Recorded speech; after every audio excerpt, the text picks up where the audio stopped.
Trump විසින් වෙනිසුවෙලාවට ප්‍රහාර දෙන බවට විවෘත තර්ජනයක් සිදු කරයි.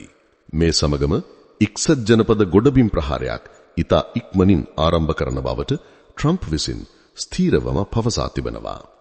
ඇමරික ජනාධිපති ට්‍රම්ප් විසින් වෙනිසුවෙලා ගුවන් කලාපය සම්පූර්ණයෙන්ම වසා දැමූ බව නිල වශයෙන් ප්‍රකාශ කිරීමෙන් පසු වෙනිසුවෙලානු ජනාධිපති මදුරෝගේ ප්‍රභූරජයේ ගුවන් යානයක් කැරකස් සිට බ්‍රසීල දේශ සීමාව දෙසට ගමන් කර තිබෙනවා. එම ගුවන් යානය ඒකාධිපති නිකෝලස් මදුරෝ විසින් නිල සංචාර සඳහා යොදා ගන්නා යානයක් බවයි පවසා ඇත්තේ. නමුත් මදුරෝ එම ගුවන් යානයේ ගමන් කර ඇති බවට මේ වනතෙක් නිල වශයෙන් තහවුරු වී නොමැති බවයි වාර්තා කර ඇත්තේ. මෙම ගුවන් යානය වෙනිසුවෙලානු රජයට අයත් ගුවන් සමාගමක් වන කොන්වියාසා විසින් ක්‍රියාත්මක කරන ලද එයාබස් A319 යානයක් බවයි CNN විසින් වාර්තා කර තිබෙන්නේ. මෙම යානය බ්‍රසීල දේශ සීමාවේ සිට කිලෝමීටර් 250ක් පමණ දුරින් පිහිටි සෑන්ටා එලේනා ඩි උයිර්රන් ගුවන් තොටුපළට ගොඩබස්වා තිබූ අතර පසුව නැවත එය කැරකස් වෙත ආපසු පියාසර කර තිබෙනවා. ට්‍රම්ප් වෙනිසුවෙලානු ගුවන් කලාපයට ඇතුළු නොවන ලෙස ලෝකයේ සියලුම ගුවන් නියමුවන්ට අනතුරු ඇඟවීමෙන් පැය කිහිපයකට පසු මෙම යානය බ්‍රසීල දක්වා පියාසර කර තිබෙනවා. මෙම සිද්ධිය සමග ඇමරිකාව සහ වෙනිසුවෙලාව අතර ඉහළ යුද්ධ ආතනයක් මේ වන විට ගොඩනැගී තිබෙනවා. ට්‍රම්ප්ගේ එම ප්‍රකාශය ගුවන් සමාගම්, ගුවන් නියමුවන්, මද්‍රව්‍ය ජාවාරම්කරුවන් සහ මිනිස් ජාවාරම්කරුවන් ඉලක්ක කර ගනිමින් සිදු කර තිබෙනවා. එම ප්‍රකාශය සිදු කිරීමට ප්‍රථම එක්සත් ජනපද ගොඩබිම් ප්‍රහාරයක් ඉතා ඉක්මනින් ආරම්භ කරන බවට ඩොනල්ඩ් ට්‍රම්ප් විසින් ස්ථීරවම පවසා තිබෙනවා. ඉන්පසු වෙනිසුවෙලාවේ ගුවන් සීමාව සම්පූර්ණයෙන්ම වසා දමා ඇති බව නිල වශයෙන් නිවේදනය කර තිබෙනවා.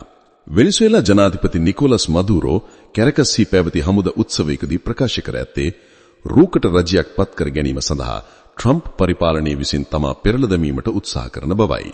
ඒ සමගම තව දුරටත් මදුරෝ විසින් පවසා ඇත්තේ ජනාධිපති ඩොනල්ඩ් ට්‍රම්ප් විසින් යටවිජිත තර්ජනයක් වෙනිසුවෙලාවට එල්ල කර ඇති බවත් එමගින් දකුණු ඇමරිකානු රටවල් වල භෞතික අඛණ්ඩත්වය, ගුවන් ආරක්ෂාව සහ ස්වෛරභාවයට හානි කිරීමට උත්සාහ කරන බවත් වෙනිසුවෙලානු රජය විසින් එම ප්‍රකාශය දෙඩිවම හෙලා දකිමින් චෝදනා කරන බවයි.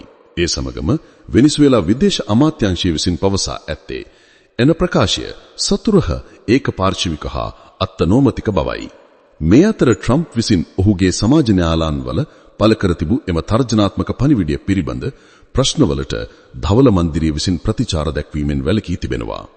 මෙම තර්ජනාත්මක පණිවිඩය හරහා ට්‍රම්ප් විසින් මදුරෝ පාලනය වෙනස් කිරීමට හෝ මදුරෝ මත පීඩනය වැඩි කර ඔහු එක්සත් ජනපද න්‍යාය පත්‍රය ක්‍රියාත්මක කිරීමට සදා එකකව ගැනීමක්ද යන්න මේ වනතුරු පැහැදිලි නොමැති බවයි විශ්ලේෂකයන් විසින් පවසා ඇත්තේ.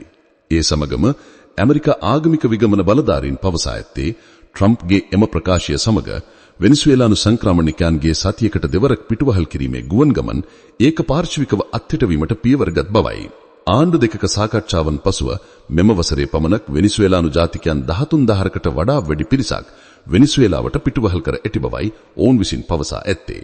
තවද ඇමරිකාව චෝදනා කර ඇත්තේ තෙල් වලින් පොහොතු වෙනිසුවෙලාවේ පුදු ජනතාව විශාල වශයෙන් දුක් විඳිනා බවයි. ඒ සමගින්ම ඇමරිකානු හමුදා වෙනිසුවෙලාව අස්ලේ ගුවන් කලාපේ බෝම්බ හෙළන B-55 ගුවන් යානන් යොදාගෙන යුද්ධ පුරුහන සිදු කර තිබෙනවා. තවද ඇමරිකාවේ වඩා දියුණුම ගුවන් යාන ප්‍රවාහන නෞකාව වන USS ජෙරාල්ඩ් ආර් ෆෝඩ්ද එම ප්‍රදේශයේ සක්‍රීය යුද්ධ ක්‍රියාකාරකම් වල නිරත වී ඇති බවයි විදේශ මාධ්‍ය විසින් පවසා ඇත්තේ. එම නෞකාව පිරිවර ඔපරේෂන් සදර්න් ස්පියර් මුහිමත තවත් නාවික යාත්‍රා 12කට වඩා සංඛ්‍යාවත් සහ නාවිකයන් සමද මැරීන් භටින් 12000ක පමණ යොදවා ඇති බවත් වාර්තා කර තිබෙනවා. ට්‍රම්ප්ගේ දේශපාලන නියෝජිතයින් වෙනිසුවෙලාව සමග මිලිටරි හා මිලිටරි නොවන විකල්ප දෙකම මේ වන විට කිරාමැන බලා ඇති බවත් එහිට CIAගේ රහසික ක්‍රියාමාර්ගද ඇතුළත් වී ඇති බවත් පවසා තිබෙනවා. ඒ සමගම ජනපති ට්‍රම්ප් විසින් මදුරෝ සමග සාකච්ඡා කිරීමේ අදහසක් ප්‍රසිද්ධියෙන් ඉදිරිපත් කිරීමෙන් දින කිහිපයකට පසුව ට්‍රම්ප් සහ මදුරෝ අතර දුරකථන සංවාදයක් සිදු වී ඇති බවයි නිව්යෝක් ටයිම්ස් විසින් වාර්තා කර ඇත්තේ. මෙම මෙදී ඇමරිකානු ජනාධිපති ට්‍රම්ප් විසින් වෙනිසුවෙලා ජනාධිපති මදුරෝ වෙත පවසා ඇත්තේ ජනාධිපතිතුරින් ඉල්වා සවන්න ලෙස නැත්නම් හානිකර ඇමරිකානු ප්‍රහාරයකට මුහුණ දීමට සිදුවන බවට අනතුරු අඟ වී තිබෙනවා.